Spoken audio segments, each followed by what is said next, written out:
ఏంటి మేరా తెల్లవారి నుంచి కిచెన్లో హడావిడిగా ఇంత వేడిలో ఏడ్ చేస్తున్నావు? అసలు కనిపించట్లేదు. ఇంత వేడిలో నువ్వు అలాగా కిచెన్ వదలట్లేదు. ఏదో గబగబా ఏదో చేస్తానండి, అందరు ఇంట్లో ఉన్నారు కాబట్టి. ఏంటో చూపిస్తానండి. అయితే చూపించే ముందు వేడికి ఈ మంచి డ్రింక్ ఒకటి తాగు. అవునండి, చాలా చాలా థ్యాంక్స్ అండి, చాలా దాహం వేసేస్తుంది. తాగేసి తర్వాత నాకు చూపించు. రండి చూపిస్తాను. మన ఇంట్లో అయితే బిర్యానీ ఎక్స్ట్రాడినరీ ఐటెం కాదు, కానీ వేడి వేడి అన్నం ఉంటే అందరికి ఇష్టంగా తింటారండి. మధ్యాహ్నం కొద్దిగా దద్దోజనం ఉండాలి, ఇలాగ చేశాను. ఇంకా గుడ్లు దుంపలు ఇలాగ చిన్న గ్రేవీ కర్రీలాగా చేశానండి. అంటే ఇలాగ వేడివేడి అన్నంకి గుడ్లు కర్రీ చాలా బాగుంటుంది. ఇంకా ములంకాడలు ఉడకబెట్టి మసాలా పెట్టి ఇలాగ వేపానండి.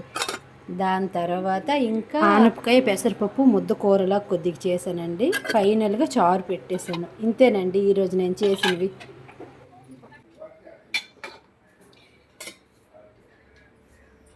ఇదేనండి ఈరోజు మన ఇంట్లో వంట.